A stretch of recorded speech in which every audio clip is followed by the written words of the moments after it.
Hello everyone, welcome to the November video of the Beginner's Guide to Algo Trading with PineScript series. If you haven't seen the earlier video on understanding market edges and then two main kinds of edges that exist in the markets, then I highly recommend that you watch that. The main thing to understand is that inefficiency is the one that primarily gets talked about. People talk about imbalances between buyers and sellers, but people don't really talk about risk premia as much, even though that's actually an easier edge to find. So definitely watch that video if you haven't. And then the second thing I want to address before I dive into today's strategy is that there was a comment made on last month's video where someone said, okay, so this strategy that you made doesn't beat buy and hold, so it's basically worthless. And I replied to that comment, but I want to address it again here. So the buy and hold metric that you see in your trading software assumes that you take all the money in your portfolio, or rather in that initial capital field that you specify, and that you would just dump it into the market. So buy and hold is a portfolio strategy. You take all the money in your portfolio and you put it into the market. The problem is that each of these individual strategies are not the entire portfolio. The strategies we develop in the series make up that entire portfolio of strategies. And so you would have to compare all of the strategies in this series as a single portfolio against buy and hold rather than comparing one of these against buy and hold. So I just want to clarify that just because it's been a while since the beginning of the series, and I understand that some people might have not understood the mindset properly or maybe didn't see that video. But again, what we're building is a portfolio of highly efficient edges and then combining them together so that all of them together will create a very powerful portfolio that beats buy and hold several times over with less drawdown as well.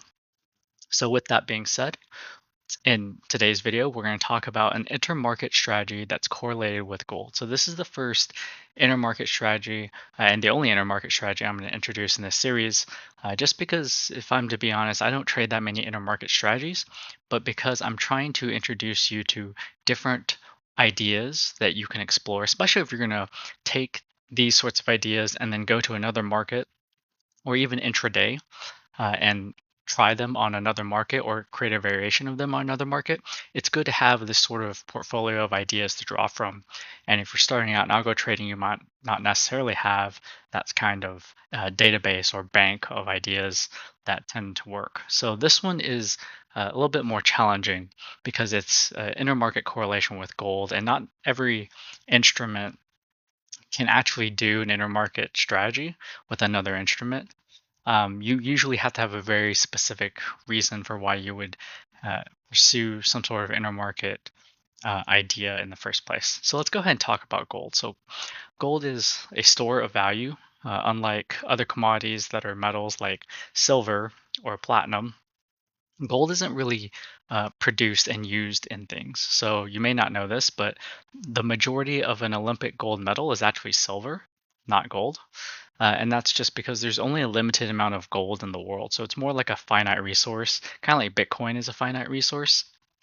I don't really want to talk too much about crypto, but it's kind of the same idea. There's a limited amount of gold. It's not really used, like actual gold is not used that much. It's used in limited quantities, and it's certainly not mass produced with consumers in the way that silver or platinum or some of the other metals are, especially copper. And so it's primarily been seen as just a store of value, and therefore its value is it's a historical hedge, or rather the value of it is based on this sort of perception over time that it is valuable, and it doesn't really do anything besides that. And it's always fascinating because according to general economic theory, this sort of thing that only has perceived value shouldn't actually have any real value, but clearly over the years, gold has proven that to not be the case. So, one of the things to understand is that whenever there is risk in the market, like heightened volatility, and when I say the market, I don't necessarily mean US equities specifically, I mean anywhere in the world. Most investors do not rotate their funds into pure cash. And the reason why is that if you are invested in a mutual fund, and then the risk manager, the investment advisor, whoever's managing that fund says, I'm going to liquidate the assets and I'm just going to hold cash. It's funny that people who aren't really clued into finance and the investment world, they might catch wind that this mutual fund they're invested in is just holding cash and it's not actually investing the money into anything.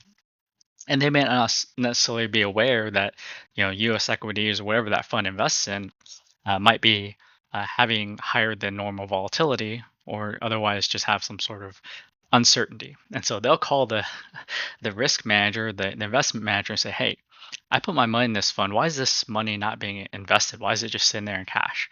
And so because of that, most mutual funds and investment sort of um, or just funds in general, investment allocations, they don't usually just liquidate and then hold cash for a while. Some of them might have some percentage that's in cash, but for the most part, they do what's called a rotation. So they rotate out of US equities or whatever they're invested in into something that is generally considered a hedge or like a safe haven. And oftentimes that's gold. And you'll notice this because a lot of funds in general, just by default, that are invested in US equities will rotate into gold even with this simple, I guess, I don't want to say strategy, but this simple rotation rule, which is just compare the top 20 US equities, basically the top 20 of the SPY or S&P 500, against their collective 20 SMA, and then compare that to gold against its 20 SMA. And if the top 20 US equities are stronger than gold, then that means US equities are stronger. And if gold is stronger against this 20 SMA than the top 20 US equities are against their 20 SMA, then that means gold must be stronger. And so they'll rotate out into gold based on that reason. And you'll notice here in this chart that that strategy actually does beat buy and hold. So the yellow represents if you just bought and hold gold from like 1988 to 2019. And then the S&P, that's the buy and hold for the S&P 500. But if you did the rotation, you would actually do better than just buy and hold in either. Now, you wouldn't have experienced that sort of outperformance until I want to say like post 2007. That's where that huge dip in the S&P 500 is. But basically, for the past like 18 years, that rotation strategy has been an effective way to hedge against uncertainty in the economy. And so that's just something to really understand about gold. And if you are considering moving on to another market after this series, let's say you watch all 12 videos. Obviously, the December one's not created yet because it's November right now. But say you watch all 20 videos, or 12 videos, I should say, and then you build all those 12 strategies, and you've built yourself a portfolio of strategies to trade the SPY. The next market that I would recommend that you look at is actually gold. And it's also important to understand that gold is not inversely correlated with SPY. Gold in the long term has almost no correlation with SPY. If it's usually that if SPY is going down, gold is it might be going up, but sometimes it's just going sideways. So that's just important to keep in mind. So let's talk about when SPY and gold become correlated. Again, gold is a very complex instrument. It kind of represents a safe haven against any sort of economic uncertainty, whether that's in US equities or something else, like in another commodity, and therefore has almost zero correlation with US equities, at least in the long term. Obviously, everything has correlation at some point because all correlation means is that when one instrument moves up, another instrument is moving up at the same time.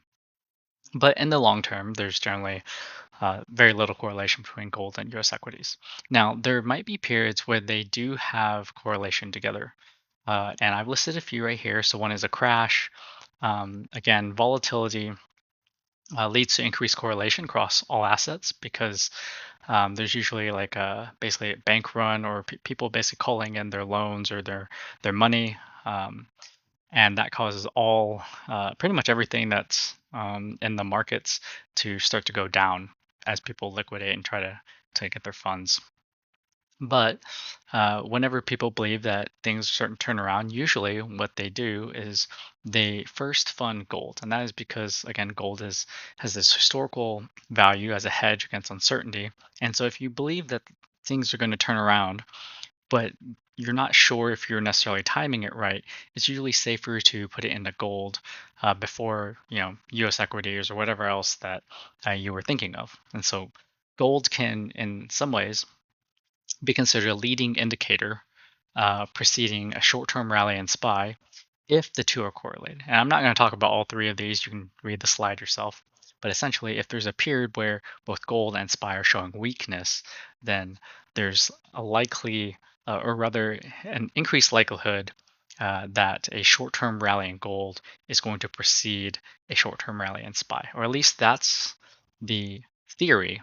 And ultimately, what I'm going to show you today is that, in some ways, is true. So we need to be able to backtest this idea that if both gold and SPY are weak together, and then suddenly gold shows strength, then we buy SPY. That's what we need to be able to backtest. So first, we need to define what does it mean to be weak in gold and SPY. And I just use the simple, okay, look, if the instrument is below its moving average, it's currently weak. And I used optimization to try to find the best simple moving average look back values that would have produced the best result in terms of net profit. And I came up to some optimized values, as you can see, 8 and 17. But we can't use these values because these are very strictly fitted to the historical data in the backtest. And so what I did is I just rounded them up to the closest multiple 5. So for SPY, I chose the 10 SMA, and for gold, I chose the 15 SMA. And I don't really have the optimization results. I tried to dig them up, but I originally did this years ago, and then so all I have is some of the notes I have, and that's pretty much how I came up with those numbers. So now we have the basis of some entry conditions. First is that SPY must close below its 10 bar simple moving average. And then gold has to close below its 15 bar simple moving average. And I initially tested gold closing below that 15 SMA, but I found that the results were even better if I had both the high and low of gold below its 15 SMA. So that basically means that SPY is showing weakness and gold is showing a lot of weakness. So again, reasons why they might be correlated were in the previous slide. So now we have economic uncertainty across the markets. And then what we need to define is a short-term burst of strength in gold, basically when investors are putting money back into gold, saying that they think things are about to turn around, but they're not ready to commit to putting money back in US equities yet. So again, if we take the simple moving average approach, then what we can do is we can do an optimization, and I found that gold was best in terms of net profit if we chose 4-bar simple moving average. But again, I didn't want to pick the best value in the past. I want to pick a general value that I think is likely to hold moving forward. So I just rounded up to 5, or I just chose 5. So now we have our entry conditions for this idea. SPY has to be below its 10 SMA. Gold's high and low must be below its 15 bar SMA. And then gold's close must be above its 5 bar SMA. And then for exit conditions, I just simply chose my favorite for SPY, which is closing higher than the previous day's high. And then, as I talked about earlier, we don't want to be in the trade for a long time. Otherwise, we're going to have to start comparing against buy and hold. And so I had a condition to exit 5 trading days after the signal. And I specifically chose 5 trading days because that's a week of trading. Like normally, 1 week is 7 days, but the market's not open on the weekends. So 5 daily bars is essentially holding for a week. So this is what it looks like if we chose those values. Again, SPY has to close below its 10 SMA. Gold has to have its high and low below its 15 SMA, and then gold closes above its 5 SMA. And then those, you get this sort of result. There are some noticeable dips, like the 2022 bear market has a pretty noticeable losing trade, but for the most part, this is something that I think I'd be willing to trade, or at least include in the portfolio. And these results are actually up to date. So the strategy was initially developed in I want to say 2021, so a little bit before the bear market began. And so if we just pretend there's like a line somewhere between 2021 and 2022, the equity curve would have looked even better when the strategy was developed. But obviously, it's had a big dip in 2022 and has kind of gone sideways, but then recently started to recover. So the out of sample results have produced new equity highs, which is really what we want to see when we've developed a strategy and we're like, well, I'm not really sure I want to trade it yet. I'm going to give it some time. One of the best ways to say, okay, I'm ready to trade this is it produces a new equity high. Ideally, two equity highs is good, but here it definitely has produced a new equity high, then had a big dip, and then recovered and produced another equity high. So, and one thing about this is if you do want to use the optimized result, um, you can go back here 817 for the first two conditions, and then 4 for the third condition. So 8 for the SPY close um, below its or SPY closes below its 8 SMA. Gold high and low must be below its 17 SMA, and then gold closes above its 4 SMA. If you want to see what the actual optimized result would look like, I think it came out to be about 3.6 or 3.7 profit factor. It was pretty good, but again, the problem is if you pick those exact values rather than generalized values, then you've kind of curve fitted to what happened in the past versus picking more stable values that are likely to work moving forward. And then what I'm going to do is actually take the code for this strategy and share it in the comments section rather than producing a video that kind of walks you through it. And that's just because everything that you need to know to code this intermarket strategy is something you've already learned if you've watched this series and actually gone through the coding videos. The only difference is there's one command that can be used to grab the values of another instrument that you may not know of, and that's the request security command. And so rather than make a whole video where I walk you through how to code the strategy, just so I can tell you what the request security command means, I'm just going to share the code and you can just copy and paste this into your trading view.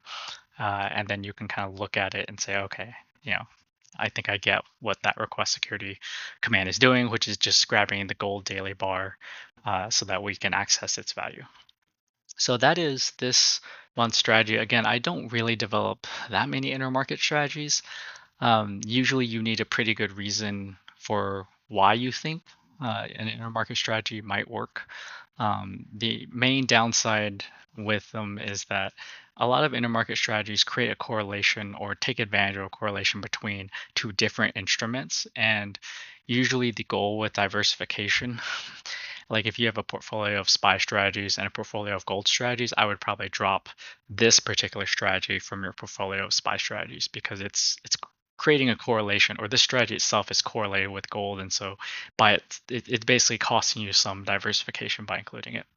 But if you don't have a portfolio for gold strategies, then by all means include this in your SPY portfolio strategies, because the reasons for taking these trades are definitely different than all the other reasons for taking trades and all the other strategies that we developed for SPY in this series. And personally, I don't have that many intermarket strategies. I find that, again, over time, as I've been developing for more instruments, I've just been dropping the intermarket strategies just for the sake of diversification. But hopefully this video has been useful, helpful, interesting. Again, we only have 1 month left before this video series is completed.